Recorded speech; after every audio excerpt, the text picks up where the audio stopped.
Powered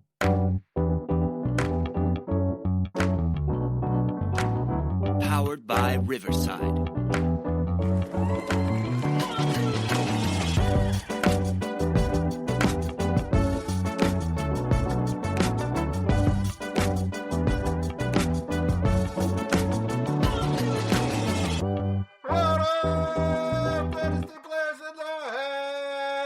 It's the Dynasty front office, and we are building you championships one trade at a time. I'm your host, Jesse Herbert, and I'm here with the three best friends anyone could ever have. I'm kidding. I'm Jesse Schneeman, but I love Justin Herbert, so we might as well be brothers. Starting with the auspicious Austin Bell. How you doing tonight, Austin? I'm pretty good, man. I'm going to be honest with you. If y'all are brothers, I'm not sure if I'm drafting Justin Herbert this year. But yeah, I'm good. How are you? I'm good. I'm like the vestigial twin that they... I think you could have said uncle, and we would have believed it. Okay, uncle. Yeah, I'm uncle. Definitely. Yeah. For sure. And my main man, Chad Mendoza. How you doing tonight? I'm fantastic. I'm even better now that I heard Austin say Mike could for the second week in a row. It's like my favorite thing Austin says. He just says Mike it every once in a while. Yeah. Mike could, and I love it. What? Yeah. Sincerely. Yeah, I sincerely love it. Every once in a while, he just says Mike could. Mike, if you've never lived in the South. Oh, you did? You lived in North Carolina? I did. Yeah. I'm so confused right now. No, I have no idea what's going on. M-I-G-H-T, Mike. Could. Mike could. Yeah, like I might could go to the store for you if you really need Oh, okay. Yeah, welcome to North Carolina. What do you want from me? I never. That's not. I told y'all I had public education. I really don't know what else y'all want from me. Fayetteville doesn't count as a real place in the South. No, okay, so definitely not North Carolina. Yeah, it's not. Definitely not. Yeah. Every army base is its own island. It does not do what the region dictates. And that voice is Major Mike Casper. How are you tonight, Mike? I'm good, man. I'm good. I'm finally over the cold. I was puking last night, but here I am. Oh my. Yeah, super fun. Okay. Can't get over it's a it. family show. Yeah. Daughter did too. It was awesome. Yeah, good. It was a barfarama. Something like that. All right, why don't you tell everybody where they can find us when we're not podcasting? Let's see if I can get through it without coughing this time. So catch us at YouTube and Facebook, Dynasty Front Office, or Twitter X at Front Office FF. We'll be bringing you podcasts and videos all off season, Trade Bangers 2026 rookie profiles, and our weekly show. Please like and subscribe. Link to join the Discord is in the show notes and become part of the family. In this episode, we'll be bringing you our 2-year prospect draft.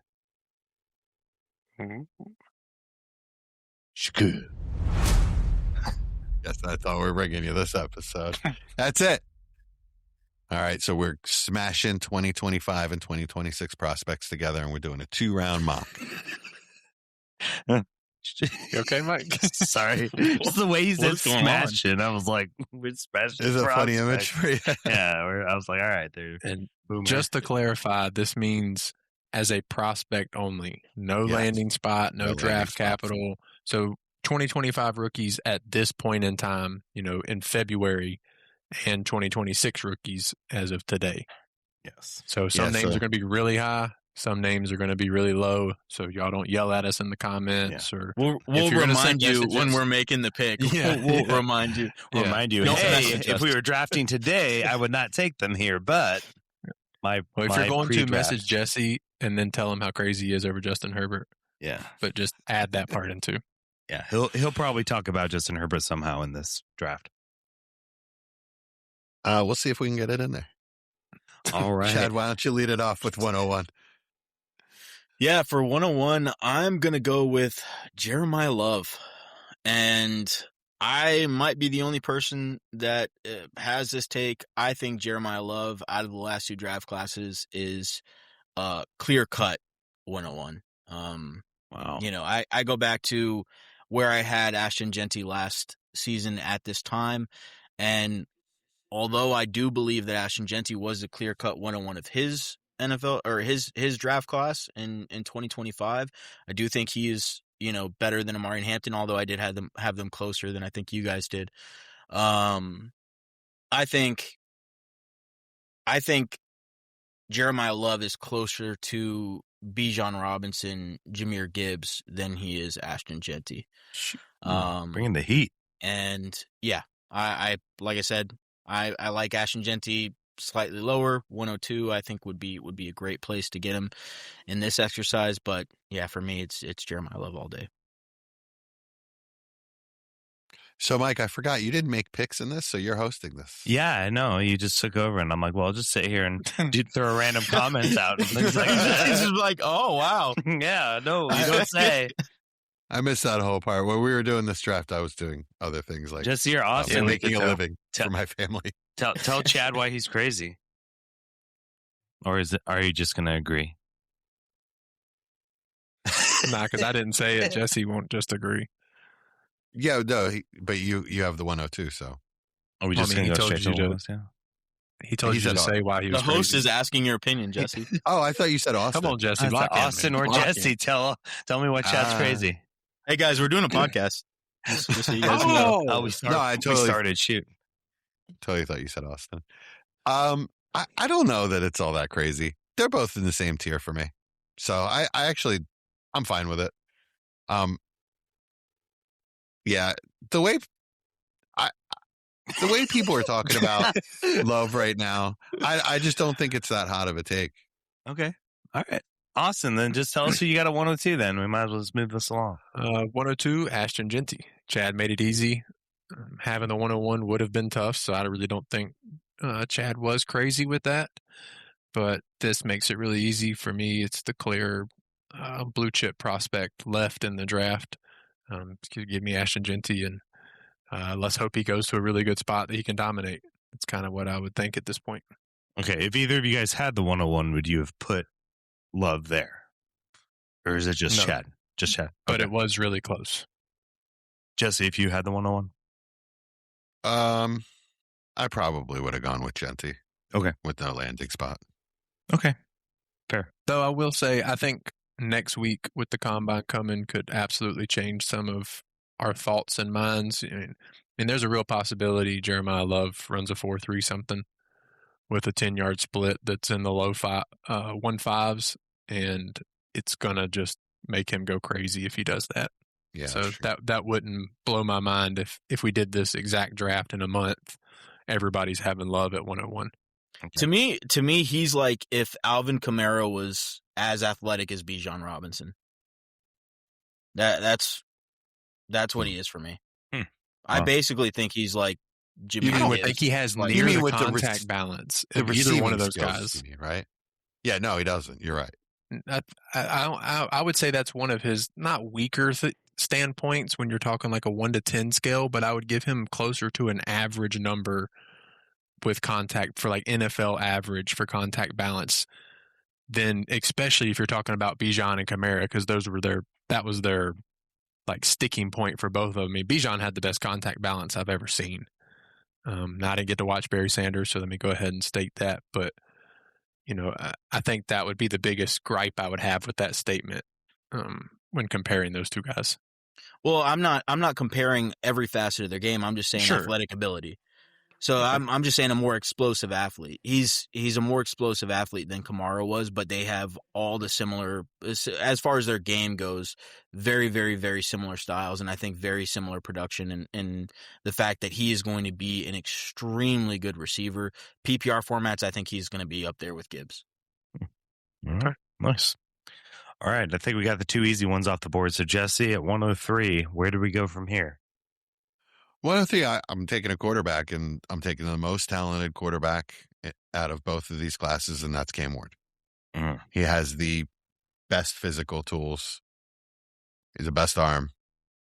I don't know where any of these guys are going, but I'll take Cam Ward. I tried to take Jackson Dart here because Yes, you did. That's not what we're doing, though. Included the production and so right, like if we were to include landing spots and coaching staff and weapons and everything like that, I would go Dart. But if we're just going off of pure prospect projection, Cam Ward, I am a very high level prospect. Austin, you shook your head. Who would you have over him? Fernando Mendoza easily for me. I think he's a clear better quarterback prospect. And almost every facet except for arm strength. And just athletic ability. I think they're on I similar don't- levels, yeah, I to don't be think I honest. think Cam's a better too much of a athlete than difference. Mendoza. I mean, Yeah. come on, that championship run by Mendoza. I mean, that's going to be Yeah, a he pretty looked like legendary Cam. play. Yeah. To be honest.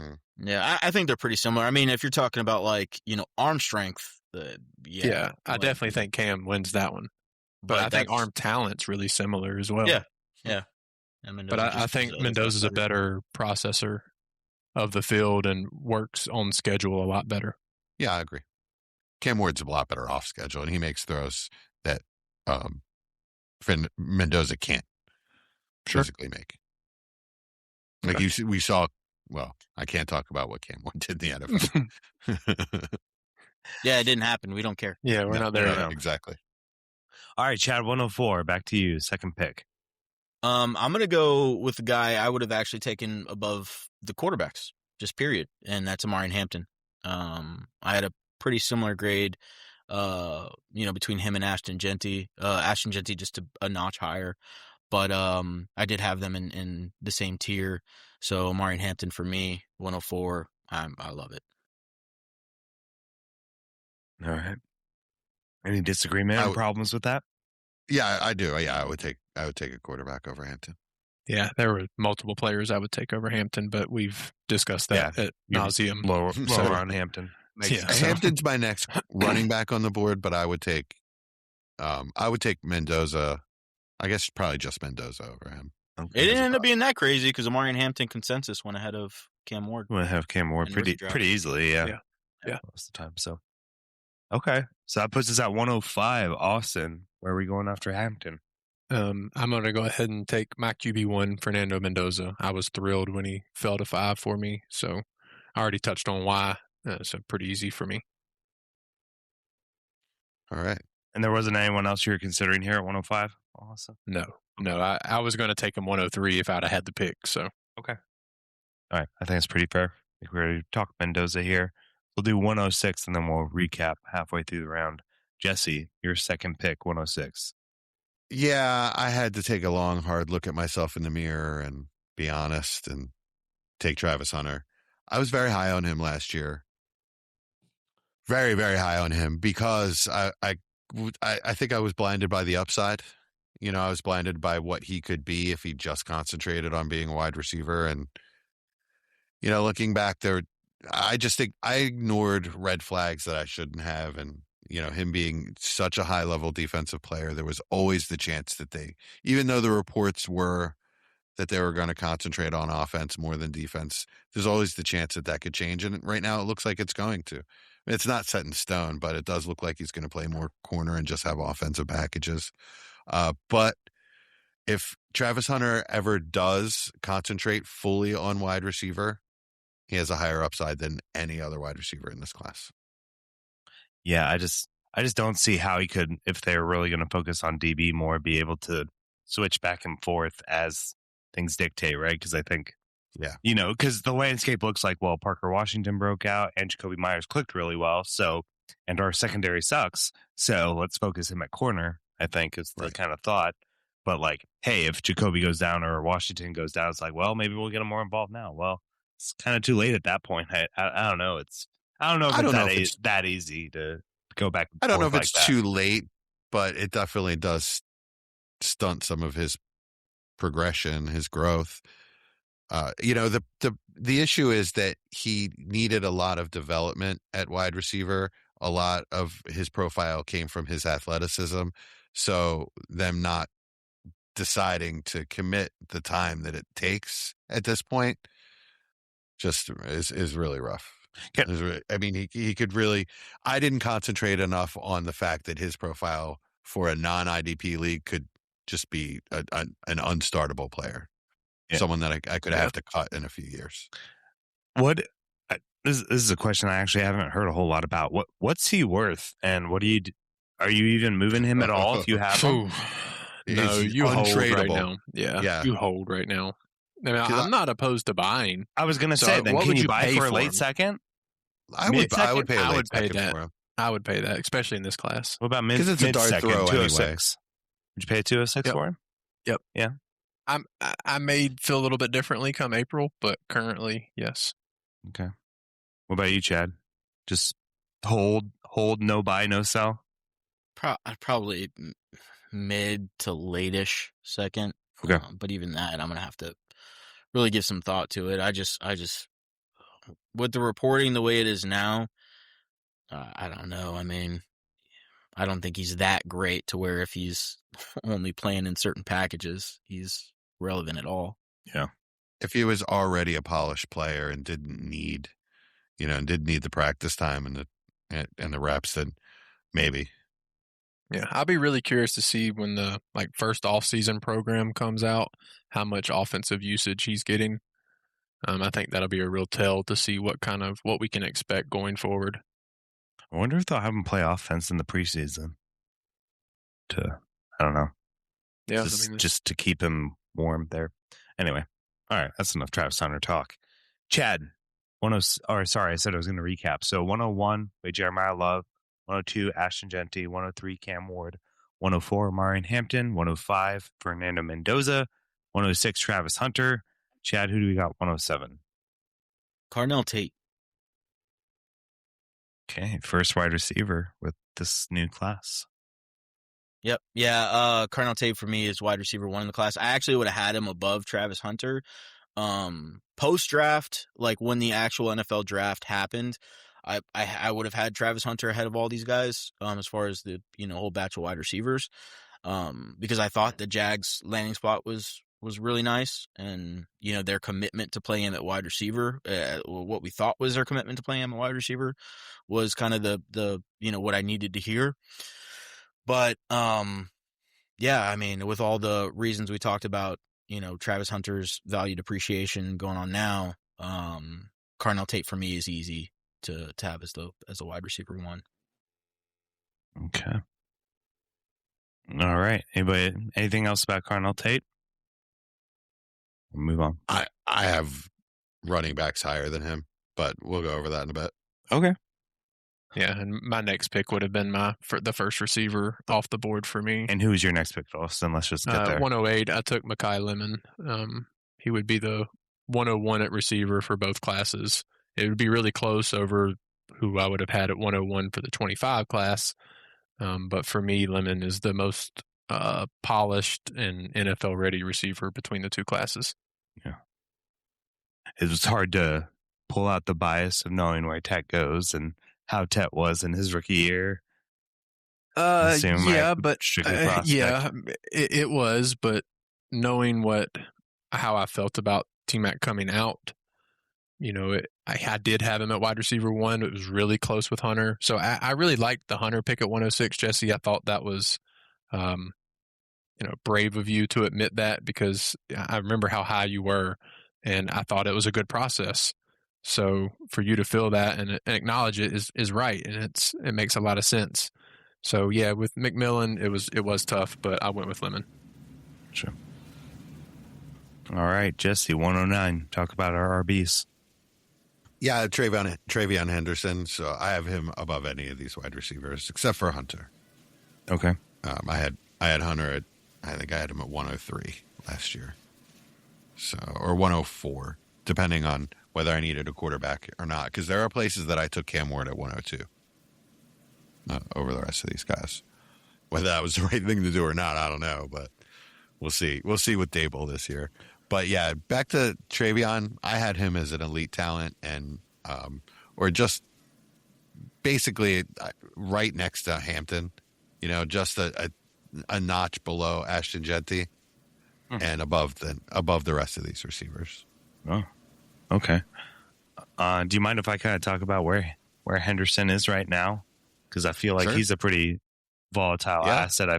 I've seen somewhere he's ranked ahead of the likes of like James Cook in Dynasty, and somewhere he's like a screaming sell. What are you guys thinking? I know you liked him a lot, Austin, too, coming into the offseason. Did you have Travion much lower than Jesse has him here? No, it would have been right around there. I would have had another running back ahead of him because I had him ahead pre-draft. But yeah, I mean, it was really close for me. And definitely was a name in discussion in this pick range. How do you feel about him now and going into 2026 as far as dynasty value? And after the playoffs, you have to be worried, at least to some extent. Yeah, that's why I'm surprised he's still so high. This is prospect thing. So Yeah. you're talking about for dynasty value? Yeah, Yeah, it's talking about now. Yeah, we're just talking now. now. Yeah. Like I was curious to what, quote unquote consensus. They have him at running back 9. Yeah. That just sounds wild to me. No.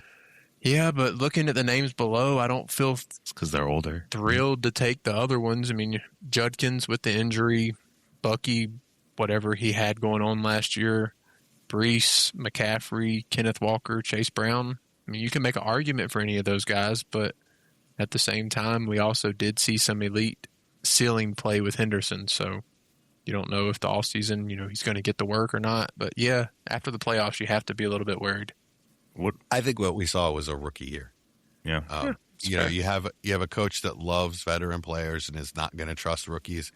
And one of the things, the big indicator for me is one of the big things in his profile was that he was supposed to step in and be a good pass protector right from the start. He was the best pass protector out of all the running backs coming out last year, and it didn't happen. He was terrible, and they couldn't trust him. So that to me tells me that he was a rookie, and the game was probably too fast for him, or the playbook was too much for him. It is a complicated playbook, and his head was probably swimming. An off season in the program and reevaluate next year, but I'm not buying him at RB9 price. One of the things that's interesting, an interesting talking point when we're talking about running backs coming out of college and their ability to pass protect. A lot of the college end of things for running backs because it's an athletic position, right? So in college, as long as they can get the fundamentals down and they know their assignments and they don't mess that part up, they can be really, really good pass blockers. But then when you get to the NFL, those guys who did all those technical aspects really well may not be able to face the new level of athleticism the NFL throws at them. And that's just different. I don't think it's like a technical ability of him as a pass blocker. I think it's sometimes he just can't deal with the pass blocking some of the guys that he's tasked to pass block. And I don't know how much better that gets. It's going to be interesting to see going forward. That could be true, but that's not really my argument. My argument is that they just didn't trust him and that they trusted Ramondre Stevenson. I don't think anybody thinks that Stevenson is a better running back. I didn't say that. I'm saying that it's going to be interesting to see how good how much his pass blocking can improve going forward. Just overall how much that they trust him and how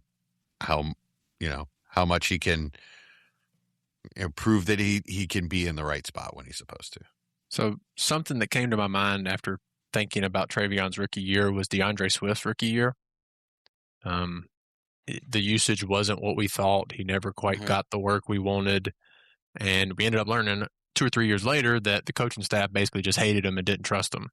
Yeah, and he was never in the right spot. Exactly. So that is a worry as someone who was extremely high on DeAndre Swift coming out of college. And then that happened, being extremely high with Travion Henderson. This happened year 1. It is something you need to be aware of, that even though this coaching staff drafted him, maybe they realized that he wasn't quite what they thought he was for, bell cow usage, quote unquote, going forward.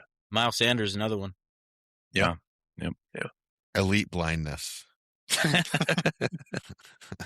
He just had the worst vision ever.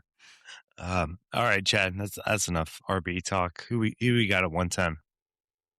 Yeah, so this one was really, really tough for me. A lot tougher than I thought it was going to be.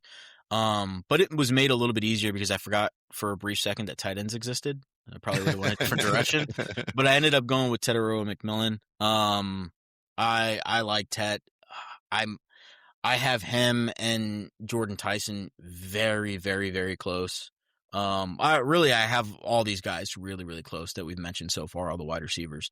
But man, Tet, just the style of play he has is my kind of thing. So I just went with Tet just because. But it could easily be Jordan Tyson for me. No arguments here. Got it. No, I thought it was a great pick.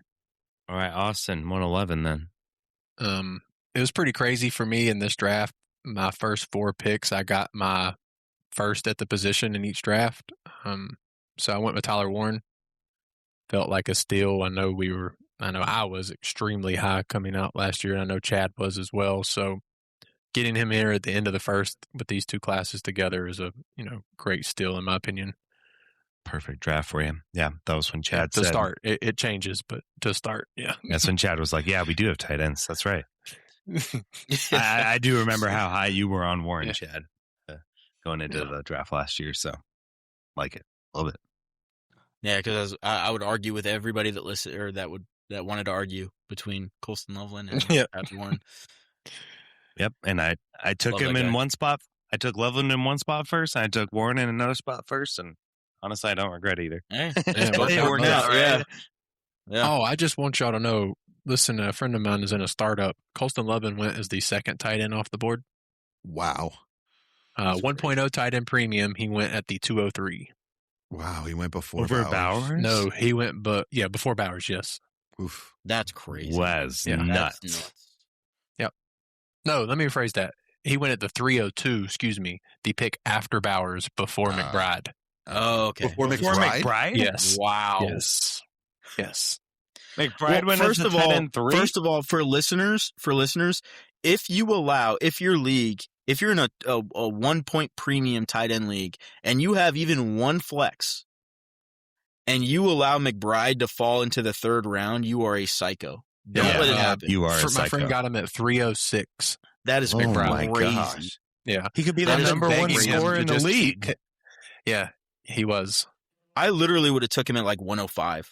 Yeah, I've tried to tell him. He was like, man, I'm thinking about going running back. I said, what tight ends are available? He's like, oh, this. I'll go tight end. Next round, oh, I need a running back. Who's available? Oh, yeah, take a tight end again. Why wouldn't you?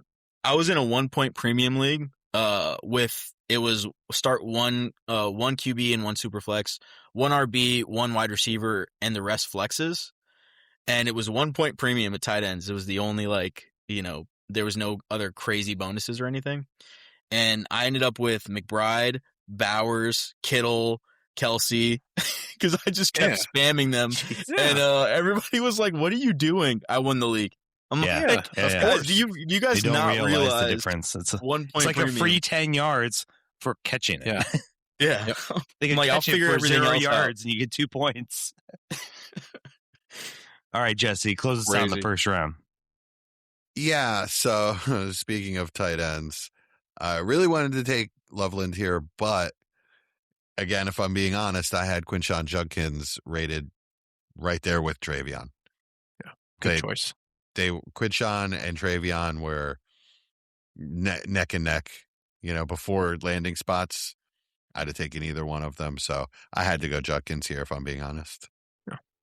He deserved to be in the first round, in my opinion. If I'm going now, though, and I think Judkins proved that he has that talent once he got here. But if I'm going now with what we know now, I'd Loveland all the way. Oh, hey, we got a comment in the chat. What the heck? All right. Too surprised. Cool. All right, so I'll recap the first round for us.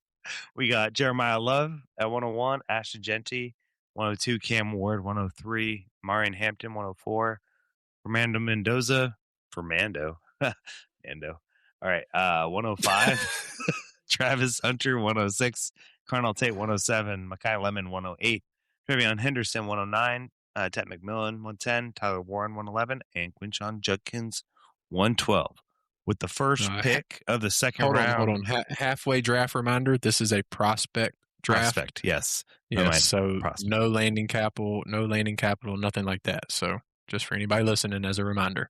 This is what we thought of the players at this point last year. Correct. All right, Chad, who's the elite prospect that you decided to start off the second round with? All right. So at 201, again, this is what I thought of not what I thought of him, what I thought would happen before the NFL draft happened. I thought for sure Shedeur Sanders would go in the early first round. So any early first round quarterback, I'm picking him. 201, I would have been very, very, very excited to get Shedeur Sanders. Yeah, I don't quite understand what happened still. I didn't love him as a prospect, but he wasn't a 5th round quarterback.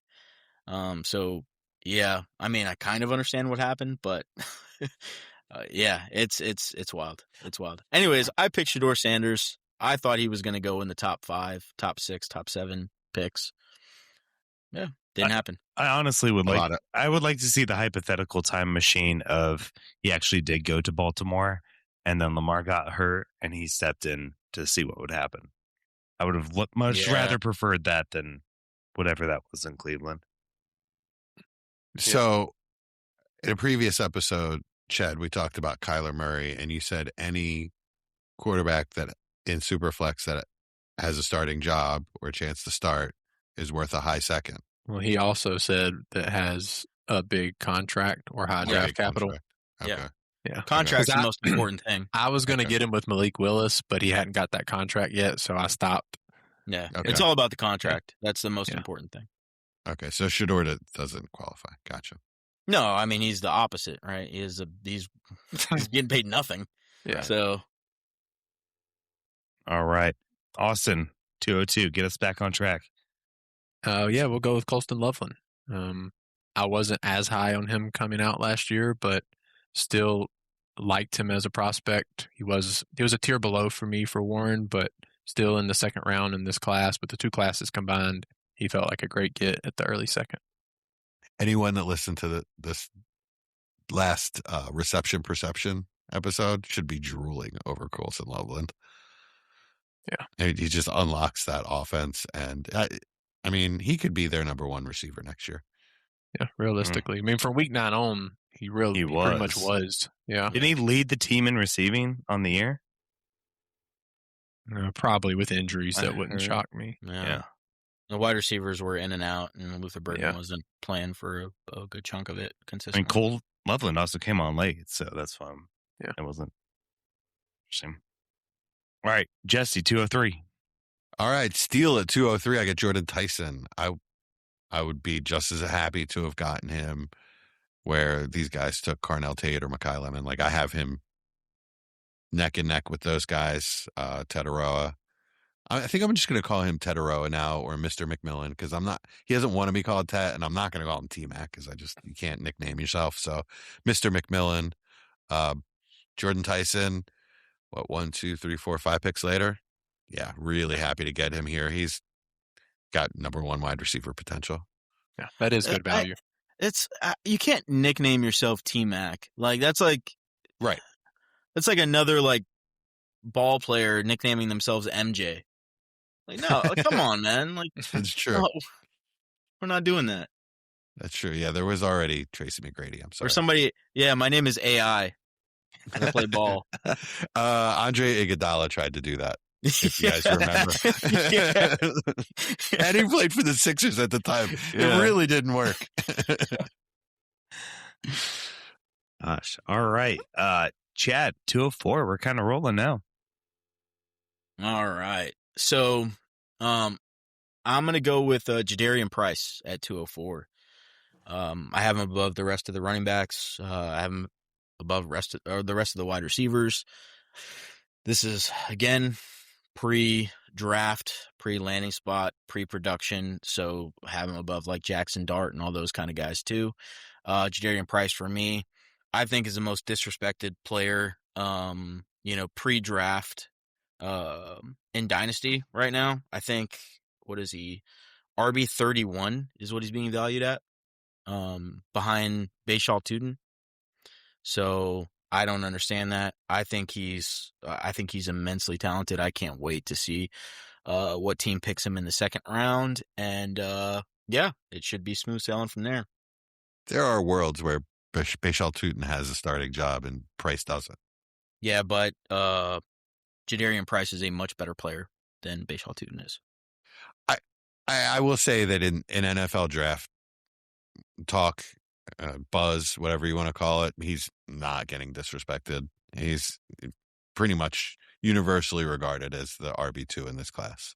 And I've seen most people I trust have him going in the second round. Yeah, second round to Houston would be really enticing. That would be perfect. Yeah. We do have a good question in the chat that I would like to discuss. Jesse, could you pull that up so we could read it? Is it the first shot? No, it's besides Nussmeier. Yeah. I'll read it while they say it. So Okay. besides Nussmeier, do you see a team really reaching for QB in this draft? A projected mid to late day 3 going day 2 instead? I'm sure there will be, like it was Shuck last year, right? That kind of went higher than people expected. I'm sure. I'm trying to think of all of them. Like Drew Allers. I think there were high. a decent amount of people that were thinking Shuck was going to go in that range. Yeah, Jalen Milroe was kind of thought around there, and he went a little bit later-ish, Yeah. I think. Ty Simpson would be the one. is probably going to go earlier. But he's probably going to go. Yeah, he's going to go earlier. He might go day 1. He might go day 1. Yeah, someone He could might. trade it. Yeah, I mean, there's a world where that happens. I think it would be a mistake, but I mean, teams you never make know a lot though. of mistakes at quarterback. A lot of people thought Lamar Jackson at 31 or 32 or wherever he was drafted was a mistake. So I mean, you never know. Well, I think if you need a quarterback, sometimes you just got to take a shot if you see anything that you like at all with him. If you can get him in the first round, get that extra year. Yeah. Drew Aller was the one that came to mind for me. I think he had a lot of hype going into last season. I like obvious. Yep. He was getting like a lot of Josh Allen comps, and then he just kind of fell on his face a little bit, and then the whole thing derailed once the coach got fired. And so I feel like that's someone could take a reach on in, third, fourth round. That's the one that stands out to me, because I don't think Carson Beck or anything like that really brings a lot of confidence to any front offices. Carson Beck's got a lot of experience. Yeah, I don't know. I think he could be a. Oh my God, that's my opinion. I think he's a total shit. I think Carson Beck is the most consistently unimpressive quarterback that I've ever seen get hyped. He is consistently unimpressive, in my opinion. I've never seen what everybody is like raved about with him. Doesn't happen so much these days, but yeah, I don't see it personally. I mean, he kind of answered his own question when he said Nussmeier. He's the one that I could see having sort of like a Spencer Rattler sort of path. A name I want to bring Gardner up. Minshew. This is deep in the weeds. Cole Payton from North Dakota State. I've seen some pretty impressive draft buzz from people that I trust of possibly day 2 capital, which is pretty crazy. I know the last North Dakota State guy hurt us after going 3 overall with Trey Lance, but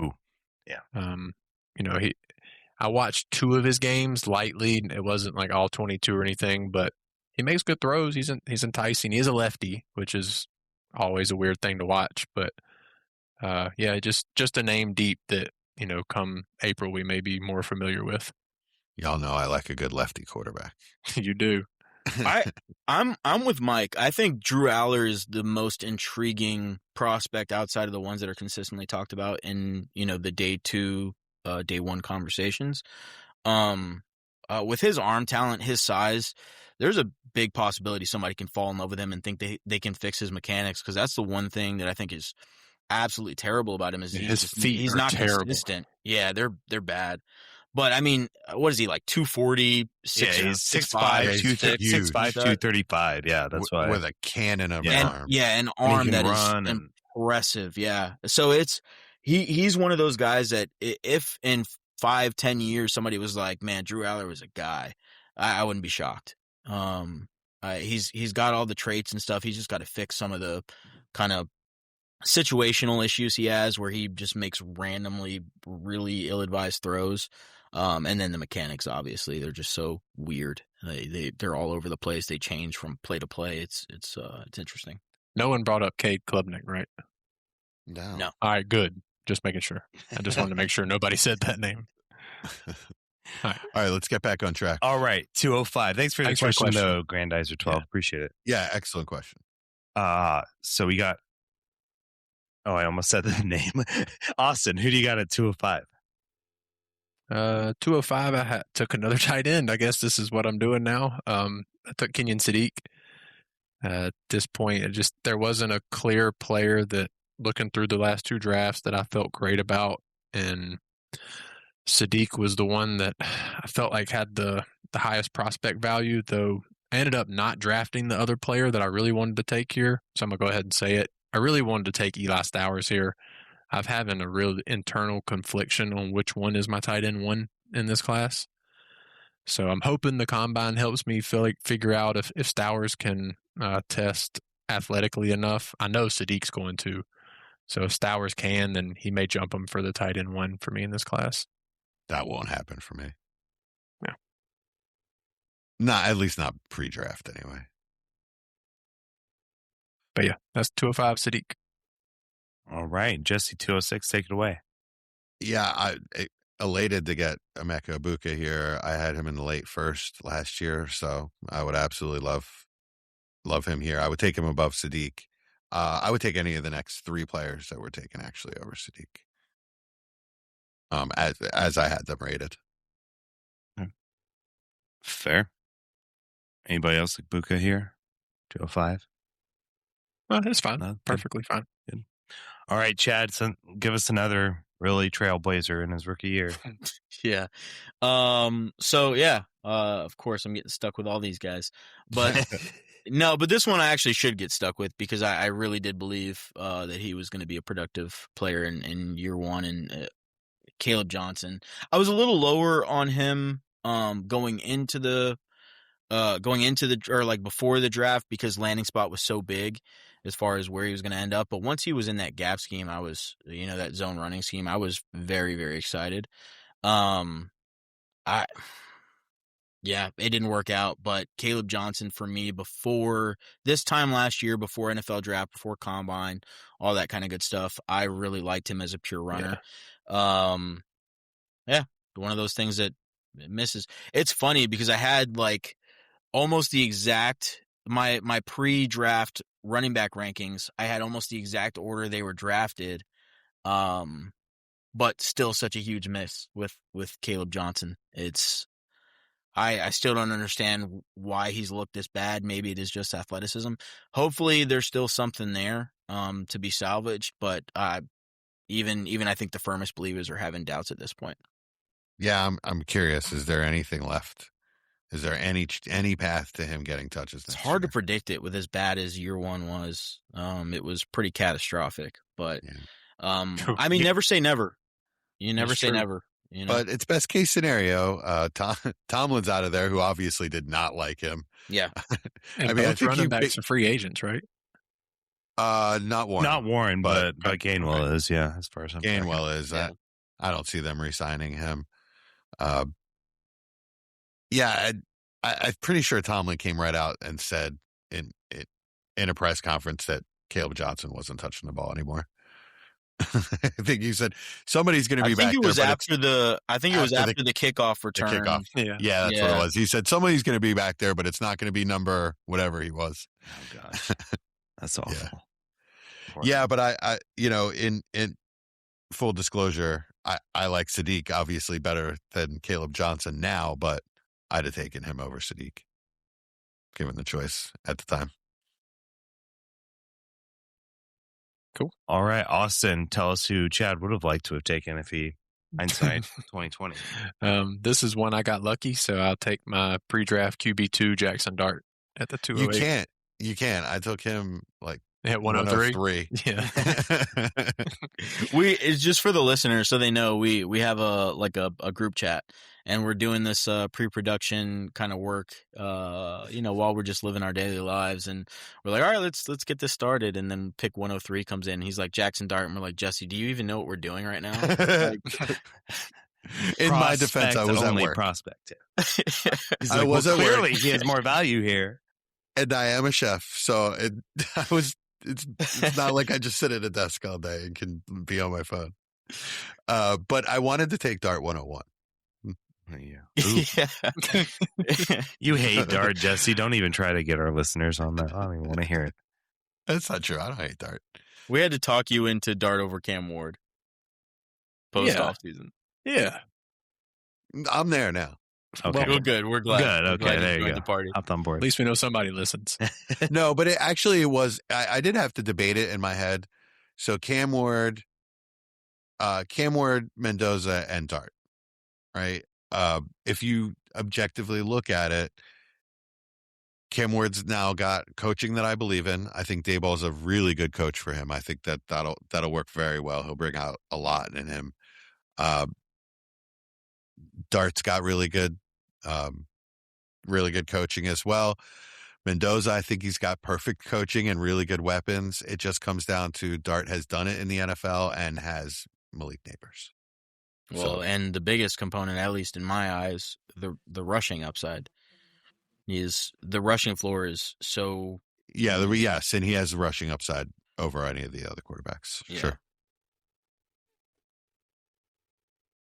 So there's, sorry, Austin, I just hijacked your it's all Jackson good. Dart pick. Hey, that's all the stuff I was saying pre-draft. So I'll take it. All right, 209. Jesse. Oh, who did I take? Golden. Yeah. Yeah, this is another one where I wouldn't take him here now, but I was very high on Matthew Golden coming out, and he ended up getting first round draft capital, but I was really high on him even before the draft. So yeah, I have to go Golden. I still think that there's hope that he turns into a pretty good dynasty wide receiver too. Yeah, they've said Dobbs is good as gone. Yeah. So that opens up. Yeah, it definitely opens up a starting wide receiver spot. He had most targets, most receptions on the team last year, right? Yeah, I'm not mistaken. Wicks is a free agent as well. So Is he? I think so. I'm not Man, positive. that's fast. Shoot. I'm not worried about Wicks taking his spot, though. Yeah. I mean, Yeah, he's a free agent. you have to be able to catch to play receiver. So That is true. All right, everyone's last pick. So we got the 210 here. Chad, who did you pick for your last prospect?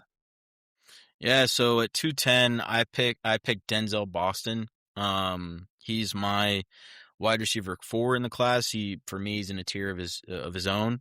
I think he's phenomenally talented. I really like him. I'm probably going to be the highest on him going into rookie drafts out of us here. Actually, Mike, I don't know how you feel, but yeah, I don't even know who he plays for, Chad. You know that. We haven't talked about him yet.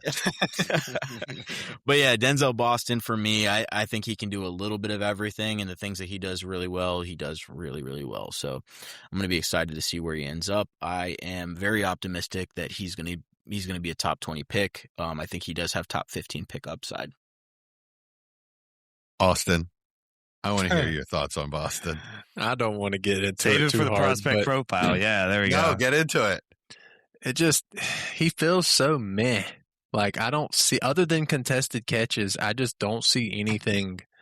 Like, Chad, were you doing any kind of tape watching with Hakeem Butler? Yeah. Ooh, Yeah, of course. gosh. They remind me so much of each other in college. And I was really high on Hakeem Butler, so maybe I've been burned one too many times. But he just feels like one of those average, tall, contested catch receivers that doesn't have enough athleticism to make a difference in the NFL. That's how I view him. Like Jesse pre-show brought up Kelvin Benjamin, and that's actually a pretty good comp for me. I think he's Michael Pittman. What I said was he could be D-Hop or Kelvin Benjamin. Yeah. I think he's Michael Pittman. I think that is like the perfect comp for him. What about David Bell? I think he's a better player than David Bell. I think he is too, but it's just that archetype of wide receiver. For me, he's a very similar in not just play style, but also in level of talent as Michael Pittman. That's the way I'll put it. I just think they're very, very, very similar players. I don't think he's going to run at the combine either. Yeah, I wouldn't if I was him. He'll run in his pro day, I'm sure. I don't think Yeah, he's he'll as run in slow his as you pro guys day. think he is. He'll run at his pro day. Or as hopefully you guys have are the wind at his insinuating back. he is, at least. I don't think he's as slow as you guys think he is. He's like a I think he runs 4.5 faster than to me. Puka. Yeah, but I don't think he's. I mean, sure, but It's an extreme outlier. yeah, that's No, but what I'm saying is like I don't think he's gonna run like 4.54 like D Hop or any of those guys. I don't think he runs as slow as them. I think he's gonna be mid 5.4 is exactly what I was Yeah, thinking. that's exactly I what think he's gonna be faster than that. 4.55. 4.5, excuse me. Or Yeah. I was 4.55. going to say 5.4. Wow. That's really 4.55 is exactly what I'm expecting out of him. That's what it looks like on tape to me. Yeah, that's how I would feel. I think he's gonna be a little bit faster than that. I mean, if he is, But then I don't really think it matters because I mean he's proved he can separate, which is the most important thing for a guy his size and with his talent ability. His separation metrics this is not Keon Coleman. no, I agree. He's a much better player than Keon Coleman. Well, the good news But is you do have a thing for this type. I was going to I say, mean, and more often than not, it works out. Keon Coleman, I just think is used differently than I would have used him. Even going in, remember why we had the conversations over and over again. He needs to be an Amon-Ra kind of player, a big slot player. That's not. They line him up almost exclusively as an X. outside. I said from the beginning that's never going to work. He can't separate. Right. But this guy's different. Denzel Boston does separate. He does separate. Yeah, when Keon Coleman went to the Bills, knowing what they needed an outside receiver, had all of those underneath receivers, it just killed his draft stock for me. I ended up with no shares. Yeah. Well, the good news is Austin and Jesse, each of you have one more pick. So Yeah. who are you I taking gotta take over, my wide Austin? receiver So 4. Austin, who's at 211? Who's yours? My wide receiver 4 is my clear-cut wide receiver 4 in a tier of his own. Kinda. I took Omar Cooper Jr., Indiana receiver. He just feels like one of those guys that you put him on pretty much any offense, he succeeds. He's not an alpha, and I can accept that, but I think he is a great wide receiver too, and should be pretty effective in fantasy. Really good after the catch, really secure hands. Quick enough to get in and out of his breaks. Not a crazy route runner, but good enough. I think he is a better receiver. Debo is how I would view him. Do you think he's the best receiver on his college team? That's a good question, and one I haven't watched enough tape to say yes or no to. I might like Surratt better. I'm not sure. I haven't watched enough either. Yeah, But so I do like both of them. It's just I'm wondering if I'll end up liking Surratt better by the end. I think he might be a little more complete. Cooper just excites me. He's one of those guys that, I fell in love with Debo coming out, so it makes sense. Just the way he plays and runs, they remind me of each other, but I do think he's a better receiver than Debo. Yeah, agreed. All right, Jesse, last pick, and then we'll recap. All right, let's continue the theme. This is my wide receiver 4 in this class, in a tier of his own, as Casey Concepcion. We just did a prospect profile on him. Electric, fast, quick, playmaker.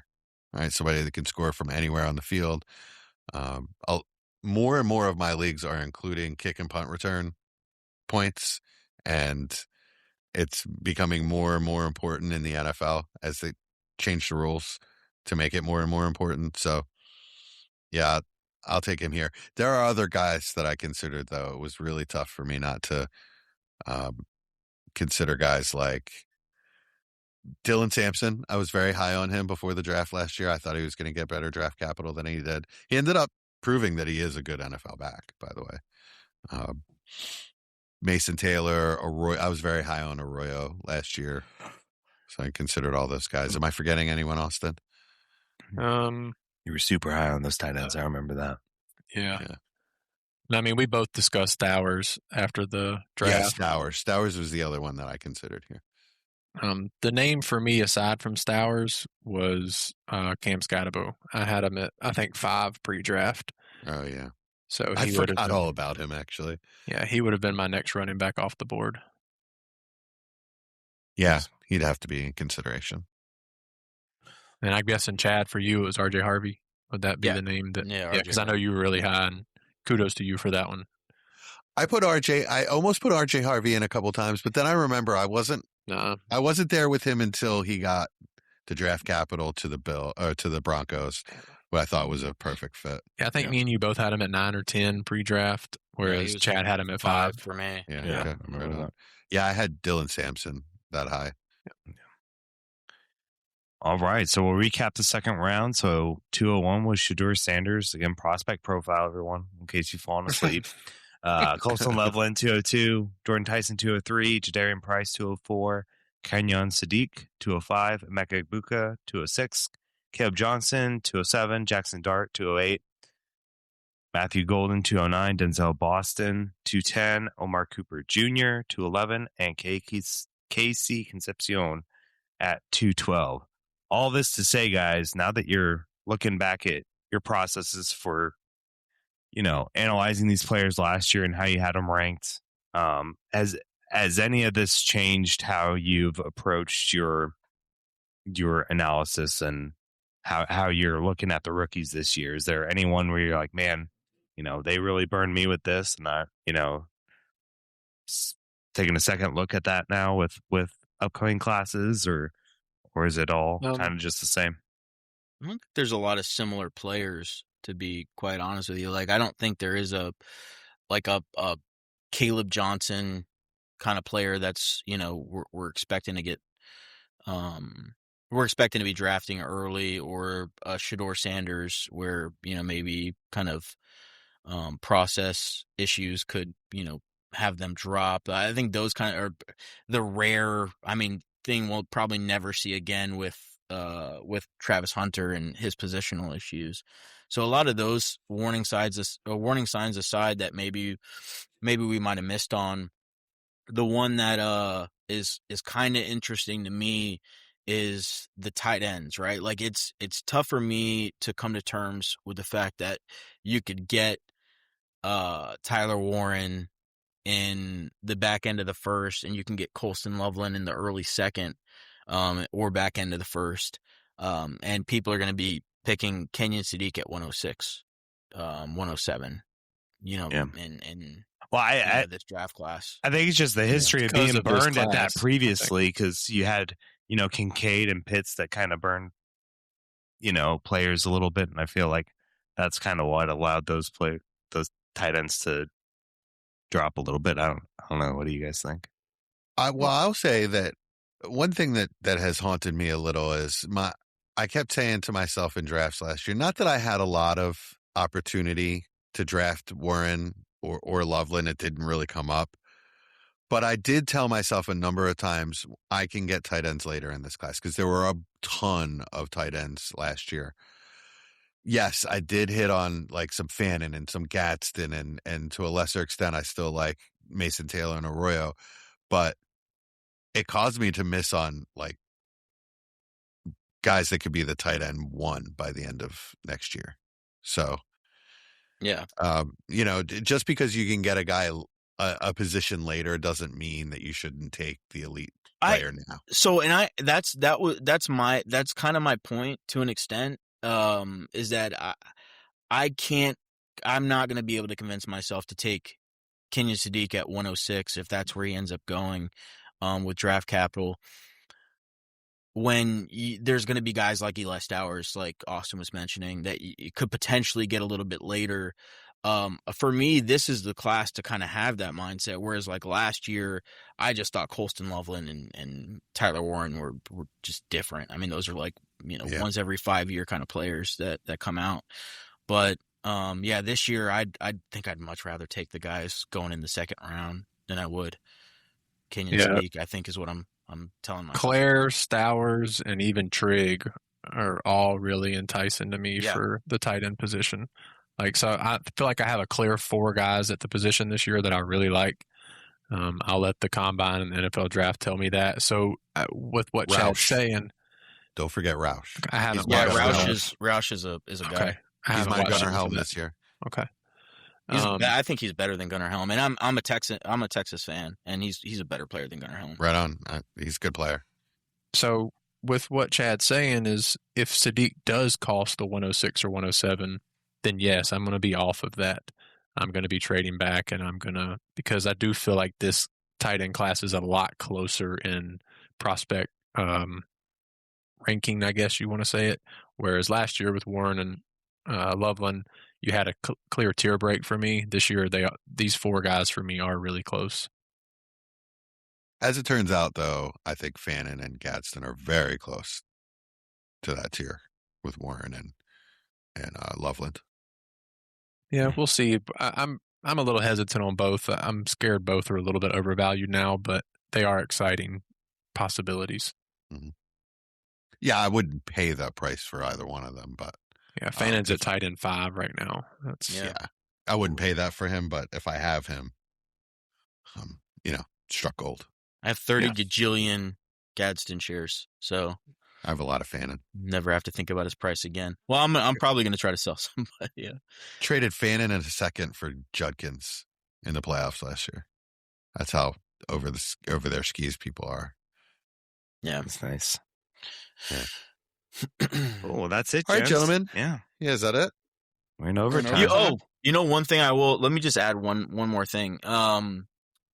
We didn't really touch on him, but one thing I am going to pull from last class, which I pull from every class, it seems like, but I just like to say it before the draft. Ty Simpson, no matter what you guys think of him, if he gets the draft capital, draft him in your leagues. Yeah. Just draft him. Don't let him fall. Especially in this class. Yeah. Get him at the end of the first. Yeah, exactly. Yeah. Don't let it happen. Just do it. Don't let the Jackson darts at slip down to 201, 202, 203, and then you're, kicking yourself 5 to 10 months later. Because you took Matthew Golden over him. Yeah, exactly. Yeah.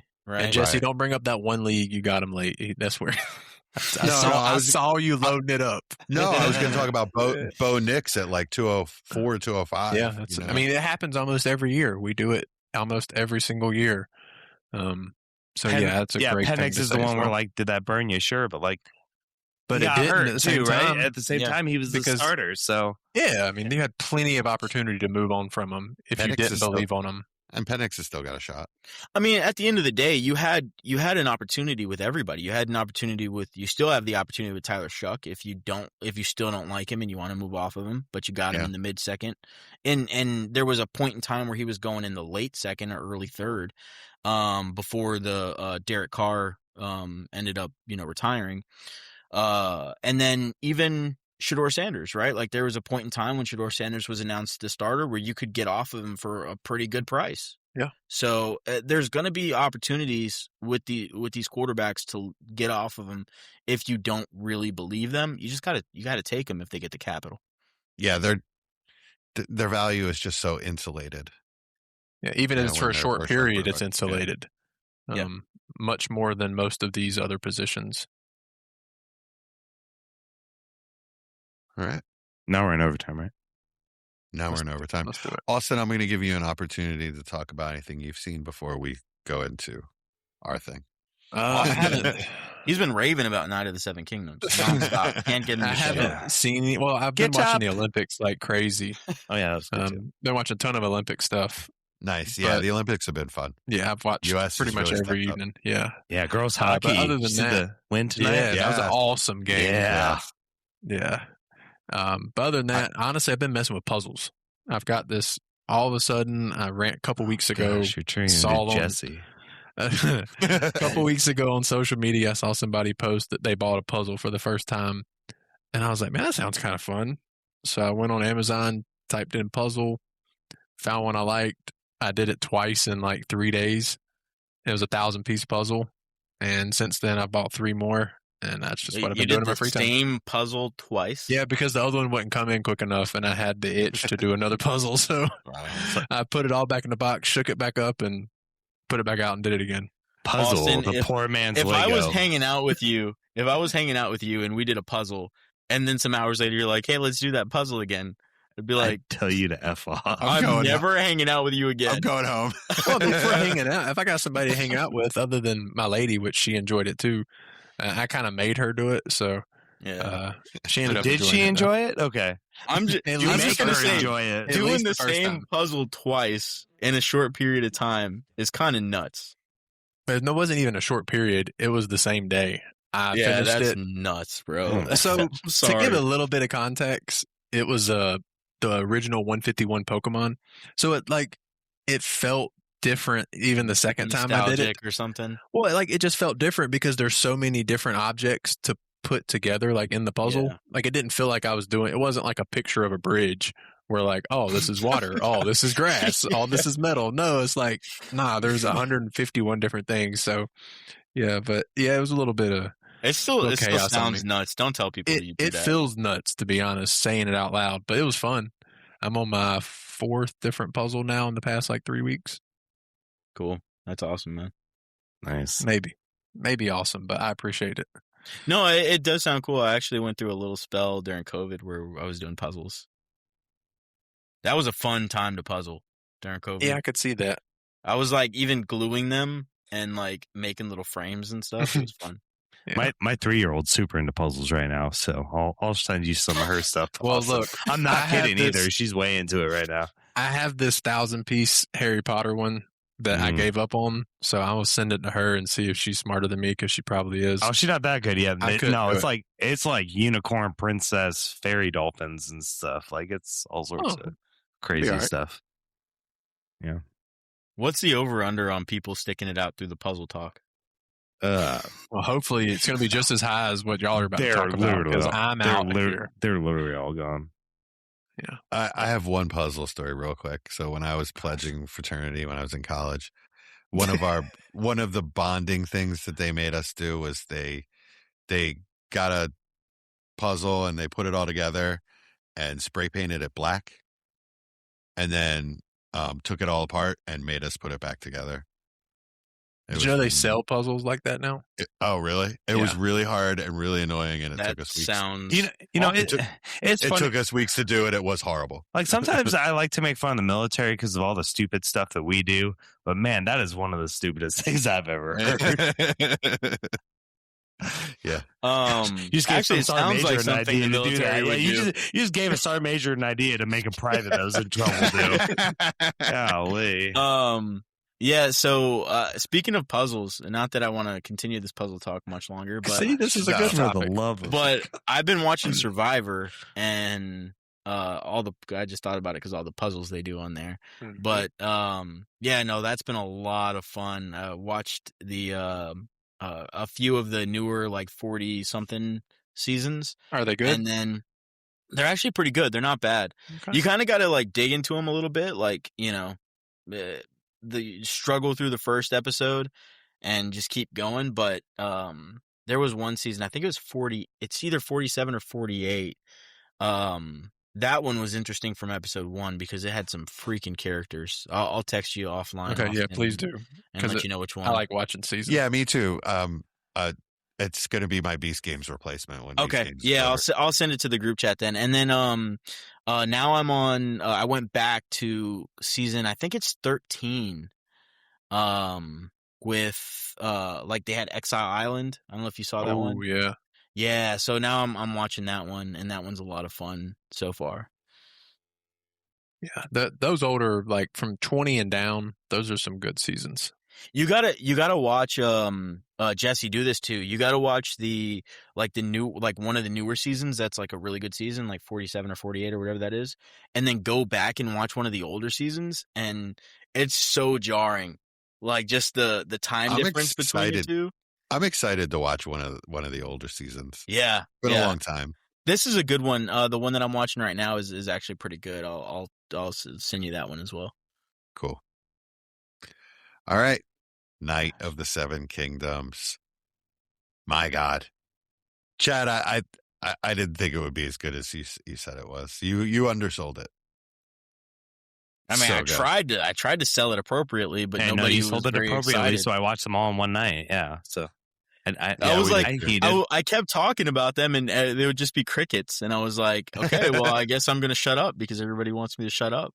I mean, it starts out kind of lighthearted. My wife called it it's like a sitcom. It's the sitcom of the Game of It's the Thrones world. office of the Game of Thrones world. Yeah, until episode 5 when they start bashing his head in with a mace and stabbing him Oh, 7 spoiler, times. spoiler, Yeah, I was spoiler, about to spoiler, say, I don't think y'all should be talking about. spoiler, that's a spoiler. spoiler. I would- Leave yeah. if you have not finished the All right, guys, episodes I'll that are catch y'all out. later. Austin, we don't care. You have to Oh. stay. I was just one gonna of the funniest. Oh, go ahead, Mike. No, I was just going to say, I know, Chad, you're like, man, I wish I didn't read the books. It's crazy. I want to read the books, but I don't want to do it now until I watch the whole show. Don't. Yeah. No. Watch the whole show first and then go back and read the books. Because the books will add stuff to it. Whereas, like, if you read the books first, you'll be like, oh, that wasn't in it. You know? Yeah. I feel like it's a different experience. Like, I wish I didn't read the novellas before. Man, but how long can you stand there and talk to somebody with the back of your head missing? Yeah, right? Oh my God, that was so shocking. I couldn't believe that. Yeah. So now, Well, it was the helmet was the helmet holding it was all in. into it. Yeah, So then It when was they like took the helmet it out, was that's applying why. the pressure to. I guess so. Yeah, when they rip it's like when they say, you know, when you get stabbed with something really deep and they're like, don't remove it because Yeah. that's what's holding it together, man. Oh my The God. Bastion helmet. Oh, so now Duncan's screwed. But did you notice, like, when he got his like helmet Bastion? This is when I knew he was messed up because I read it. But even if I didn't, I was like, oh, that's a cool kind of ad where he's like, my visor's cracked, but his helmet doesn't have a visor, so he was already gone. He was like, yeah, he's already starting to lose his mind. Yikes. Well, So I need some clarification on who everyone is. you got to watch YouTube videos. Yeah, is he a Baratheon? No, he's a No. Targaryen. He's a Targaryen. Oh, okay. But his mother's I was thinking from he was the Dorne. brother of the guy with the deer antler. No. crown.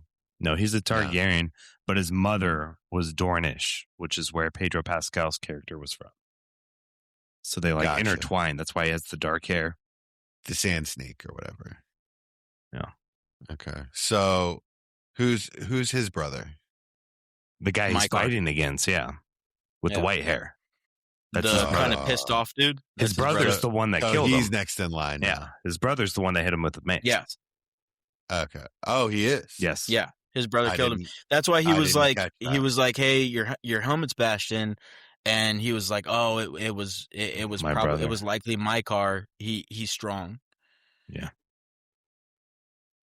I guess that's all right though, because they were on opposite sides. So it's Yep. wow, It's war, that's crazy. right? He reminds me a bit of the guy. I don't remember anyone's name, but from House of Dragons. Daemon? Yeah, exactly. He Yeah, reminds me my of car Daemon a bit. is kind of has a similar kind of personality, I think. But He I mean, I seems a don't think little- I don't think he's as evil as Daemon. Damon's kind of got some. Oh, he's not as evil. He seems more evil than Daemon. No. so far. I think my car. How you can describe him is just like hard shell kind of guy. Okay. But like Damon's kind of like evil. He is. Spoiler, super spoiler. House of Dragon. Oh, okay, whatever. If you haven't watched House of Dragons yet, then I mean, what are you even doing with your life? But I'm chilling. I'm doing puzzles. Austin doesn't know what's going on right now. Nah, He's like, I was thinking this is probably exactly what it sounds like when somebody's around us, for instance. Talk about yeah, when you Yeah, guys Pokemon or start something talking like that. Pokemon, yeah. This because I had no idea what anything y'all are I talking glaze about. over when you guys do the nerdy Pokemon stuff. Yeah. Yeah, but the whole premise of that episode with like the mother and everything, and how like they kept that repeating, essence, from the beginning to the very end. It was like absolutely incredible. There's still another season of Game of Dragons coming out, right? That's not over, Yes. is it? Game of Dragons. That sounds like me talking. That's what I call it. Sorry. Yeah, season You 3 and is your coming out soon. Pokemans and the Game of Dragons. But the author George R. R. Martin and the showrunner of House of Dragons have gotten into a little bit of a tiff. So hopefully they figure that out. Oh boy, Yikes. great. I'm sure that's going to make for a great season. Yeah.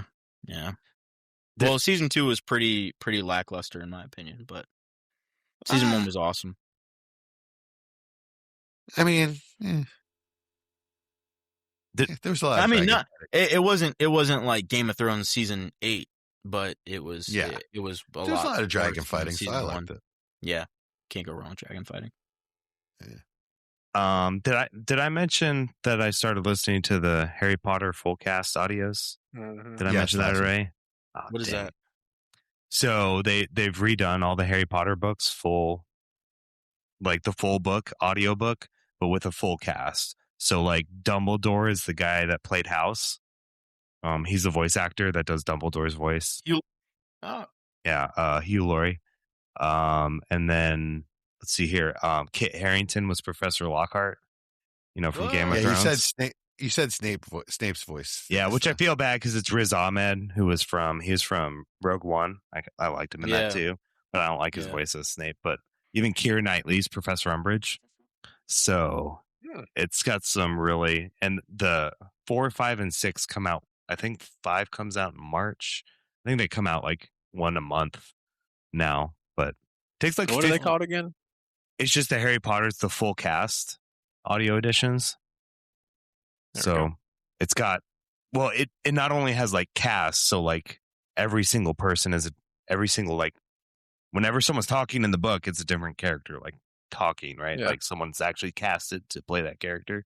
But it also has the sounds and stuff too. So when like the owls are tweeting or the wands making a sound, you can tell they pull some of the audio from the movies and things like that too. Which is just, I'm gonna have to listen to that. I love it because it just makes it all come to life. Like I just finished the 4th book and I was like, man, I knew so much was missing from when I read it as a kid to what was in the movie, right? But I was like, oh my gosh, I didn't believe how much they left out of the movie. That was awesome. And it's crazy. It's already a super long movie, so yeah, right. So, really enjoyed it. So, that's what I've been doing. I remember reading those books in a Barnes and Noble. I think I went like 2 weekends in a row when I was in high school and just sat there and like read all the. Yeah, when the last book came out, I just stayed up all day and all night for like 2 or 3 days to finish it. So I didn't want to go to sleep. They're amazing books. Yeah, they're so good, and I didn't have to pay for them, which was great. It's even better. All right, we good? That's it. We're good. About to go work on the puzzle. Oops, wrong one. Still the wrong one. Try it again. Actually, no. He's gone, people. I'm sorry. I apologize. Yeah. Ladies and gentlemen, That was not my fault. the lights are low, the boards are lit, and the Dynasty clock is ticking. From the heart of the startup draft to the championship throne, one crew rules the long game. Give it up for the undisputed architects of empire.